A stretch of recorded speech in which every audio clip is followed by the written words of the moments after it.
Welcome to the TTS Talking Educators podcast. Each week we'll be joined by educational experts from across the globe, offering exclusive insights, inspiration and guidance to help practitioners unlock the potential for learning in educational settings. Hello, my name is Dr. Shaddai Tembo, your host for this week's TTS Talking Educators podcast. I'm a senior lecturer at Bath Spa University, an associate lecturer at the Open University, and an independent writer, speaker and consultant with critical early years. Throughout this series, we'll be discussing a range of topics aimed at supporting oracy in primary and early year settings, inspiring you with guidance and resources to enhance your practice. In this episode, I'm delighted to introduce Louisa Reeves as our guest. Welcome to the podcast, Louisa. How are you today? Thanks, I'm very well. Brilliant. Now, before we get into the topic for this week, perhaps you could just give a quick introduction to yourself for our listeners. Yes, so my name's Louisa Reeves. I'm Director of Policy and Evidence at Speech and Language UK, and we're a children's charity that works to support children and young people with speech and language challenges, and I'm a speech and language therapist by professional background. Brilliant. And in this second episode, we're looking at speech and language challenges. So we think about what it means for speech and language to be understood as a challenge, and perhaps offering some practical support strategies for parents and for educators too. I guess before we get into it though, Louisa, I'm curious about the different types of groups of children that do have speech and language challenges or differences, and what that means from your perspective. Yeah, so we tend to think of sort of three main groups. So there are really quite a large group of children who, just because of the circumstances into which they are born, their early years experiences, usually because they're living in disadvantage and poverty, just don't have those very early communication experiences that would help them to develop their speech and language skills. And we know that in this country, about half of children who start nursery in areas of disadvantage are behind with their talking and their understanding of words. And if you start behind, it's hard to catch up, but it's not impossible. So we kind of call those preventable speech and language challenges, and there are a number of things that we can do to help families and early years practitioners to make sure that we reduce those numbers. But within that kind of bigger group, there will be some children who have lifelong speech and language challenges. Whatever we do in early years, and we can do a lot to mitigate that, but they will continue to have lifelong speech and language challenges. The biggest group of those children are children with developmental language disorder, and that is a lifelong condition that will persist into adulthood. But children with developmental language disorder can do really well, and they can do really well in mainstream school with the right support. Some of them with significant difficulties and additional needs. So we find speech and language challenges associated with other conditions like autism, like being deaf, like having Downs or cerebral palsy. There are a range of other special educational needs and disabilities of which speech and language challenges are a factor. And again, those children, they need to be identified early and have the right support in place. But they're going to kind of, their trajectory, if you like, will look quite different depending on which group the children come into. It's a really useful distinction between those preventable and more lifelong speech and language challenges. I'm curious about children whose first language is not English though, because often we do hear from those families that there's a desire when they come to the UK or they've moved to the UK recently that they must adopt the English language, and that's often at the expense of their home language. What do you make of that, and how do we support them to perhaps value the beauty of both of those languages from an early age? Yes, and I think unfortunately there are some people in the children's workforce who do reinforce those messages about not speaking home languages. And it is, as a speech and language therapist, there is a raft of evidence about how important home language is. And it's important for a number of different reasons, But also, and you know, one of the things I think that helps parents is that you learn English by having a really solid foundation in another language. And speaking a language other than English at home is not a speech and language challenge. You know, that is in many ways a great benefit for people who speak more than one language. There are lots of sort of cognitive benefits, lots of evidence around that.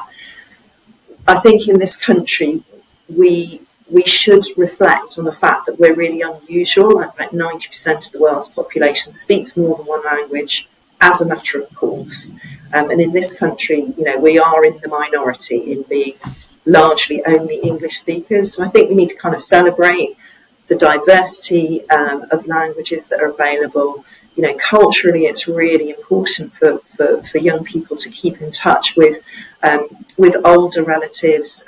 You know, being able to talk to your grandparents or your aunties and uncles in a shared language is a really important part of your identity. As I say, having a really solid foundation, having parents who speak the language they speak with confidence, who can teach you lots of words, give you lots of ways of expressing yourself in that language, mean that when you start being exposed to English, you will learn it much more easily. So it's really important for all of those reasons to keep home languages going. But the other thing I would say, just while you raise that topic, is that children who speak languages other than English are kind of at a dual disadvantage when it comes to speech and language challenges. So sometimes people assume that because they speak another language at home, the fact that they're not communicating in English is because of that. And sometimes that can persist for years. So children can be in a school where they're surrounded by English speakers and not picking up English, and people will still put that down to a problem with learning English. It's not. There'll be another deeper problem beneath that. So children kind of be under-identified, but also there can be an over-identification. So people can assume that because children are speaking another language, they have a speech and language challenge, when all that's happened is they just haven't had enough time being exposed to English. So I think, you know, as you know, when we're in our role of supporting families, we need to kind of bear those things in mind when we're thinking about languages other than English. Yeah, it's really interesting what you're saying there about that. Those deficit views perhaps that we have around children who do speak more than one language, but also what you're saying there about the over and under identification of those issues that can come with that. So I think that's a really important point for listeners. It all feeds in really to the value of early intervention and early identification. So perhaps you could say a bit more about what that term means and how this can set up a child's success for the future. Yes, absolutely. And I think one of the most important things to say is that early intervention is not necessarily in early years. So I think we tend to assume that language, communication language is part of the curriculum in the early years, foundation stage. Lots of children may struggle early on. You know, if we put all the support into early years, that's kind of it, done and dusted. But actually, I think particularly for those children with lifelong challenges, they can in some ways do quite well in an early years environment. A lot of it's around experiential learning. A lot of it is, you know, kind of you learn by doing. You can watch what other children are doing. You can pick up on loads of cues. And it's not until later on, once children start in, sometimes, you know, they can get all the way into Key Stage 2 before we're starting to see some of those speech and language challenges showing in terms of a concern about reading. Quite often it's kind of misidentified, if you like, as a literacy difficulty, when actually it's a spoken language difficulty that underpins that, or a behaviour problem. So children who aren't understanding, aren't able to kind of conform with the rules of the classroom or the expectations of the playground because of their speech and language challenges, may be kind of misidentified as having behaviour difficulties. So I think early identification can be at any age. Again, transition into secondary school, you know, we can have year 7s who just about manage to get by in primary school. In secondary school, the language demands take off. The academic language, the need to get used to lots of different adults' communication styles, you know, just the sheer numbers of children, adolescent language demands, that can all cause a bit of a kind of breakdown in how children with lifelong challenges such as developmental language disorder have coped up to now. So early identification is really key. At Speech and Language UK, we've got a number of resources on our website that parents and teachers can use. We've got an online progress checker where you can think about the age of your child, you can answer a series of questions, and it will give you a rough idea about, whether or not you should be concerned, and some signposts for what you can then do. We've got posters you can have on the wall in your staff room. We've got some, as I say, online sort of ages and stages resources you can refer to, and then we've got some progression tools that you can purchase for your early years setting or your school that will take you through the different aspects of speech and language and help you try and kind of drill down a bit on where a young person might be struggling. Yeah, there's some really useful resources you're talking about there. I'm sure we'll speak more about those in future episodes. I think what you're saying around the transitions from nursery to primary and secondary, they seem to be really key periods, but that also speaks to the importance of partnership working. I'm just reflecting all the different professionals, but also parents themselves who are involved in a child's life and their responsibility to identify those perhaps challenges as soon as they see them. So I'm wondering if I were a parent and I was beginning to have some concerns around a child's speech and language from an early age or even later on throughout their schooling life, who are those professionals that I would turn to and what sorts of questions would I be asking or needing to know? Yeah, so I think first off, it's really hard for parents because there's not a lot of information that you're given when you have a new baby about speech and language and how it develops and your role as a parent in encouraging it. You get your red book and it has, height and weight charts and you learn about kind of, keeping your baby safe and feeding your baby and interacting quite often, but there isn't very much around what to expect in terms of those really early communication stages. So one of the things that Speech and Language UK are calling for is kind of more information available for parents in a more accessible form. But if as a parent you are concerned, then quite often the first port of call is the health visitor or the GP. Again, some health visitors are really knowledgeable. They have lots of tools available.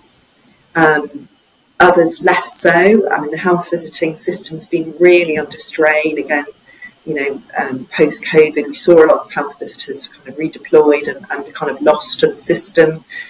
So I think, one of the things we'd like to see is more health visitors being able to be more hands-on with families, being in a position to spot those early signs of struggle with speech and language challenges and being able to help signpost families to some early help. Speech and language therapists obviously have a really strong role to play when parents are concerned, and we have an open referral system in the NHS in this country where if you are concerned you can refer your own child for a speech and language therapy assessment.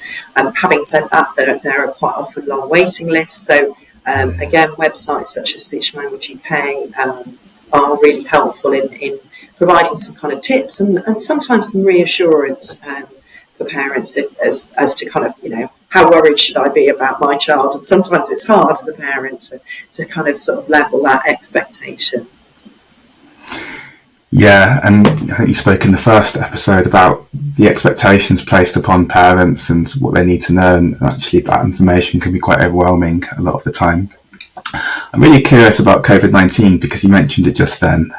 There's been lots of research about the impacts and consequences of that on children's speech and language abilities. I'm wondering what your understanding of the consequences of that have been for young children. What does the research say based on your experience, just as we close up this episode?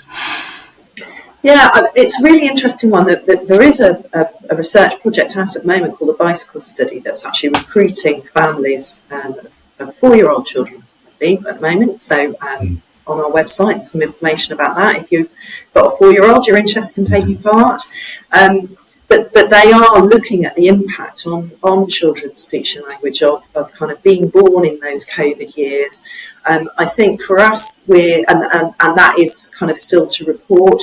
I think I think for us more broadly, we've seen a lot of concern from nurseries and schools of seeing children coming in just struggling really with their communication skills. So that sort of that to and fro interaction, being able to use language to kind of monitor their own and manage their own behaviour, things like how to share, how to get on with other children. I think we're seeing a very long tail of the impact of that isolation for children, and not having those kind of really early formative experiences of families not having perhaps that wider family network, all the aunties and uncles who come and give you their advice, wanted or unwanted, but also just the drop in, the stay and play, the toddler and mums and dads groups, all of those, I think, we underestimated just how important they were in the lives of young people, of young families. But also, not to forget older young people, if that's not a bit of a tautology. We saw an impact in terms of missing those school experiences, of socialising, of being in the playground, of kind of, working out the rules of games and turn taking.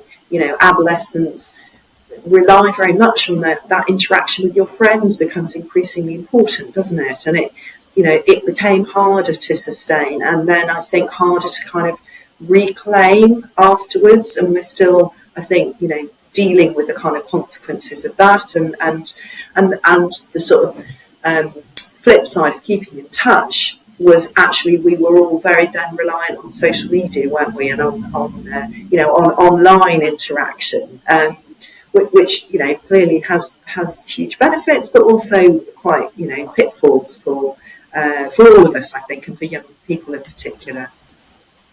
Yeah, and I'm going to pick your brains about digital technology and what that means for speech and language in future episodes. But for now, that's a really good place to end this conversation, where we've discussed a lot about those preventable and lifelong speech and language differences. We've spoken about early intervention, not necessarily having to be early, and you've also signposted some really useful strategies for parents who might be having some initial concerns around their child's communication and language skills. So a really brilliant episode. Thanks so much, Louisa. Thank you. I'd like to say a huge thank you to our guest Louisa for joining us and providing such valuable insights. You've been listening to the TTS Talking Educators podcast with me, Dr. Shaddai Tembo, and Louisa Reeves. If you've been inspired by our conversation today, don't forget you can sign up via the link in our episode notes to be the first to hear about future episodes and access exclusive follow-up content, including ideas for your setting and links to relevant resources.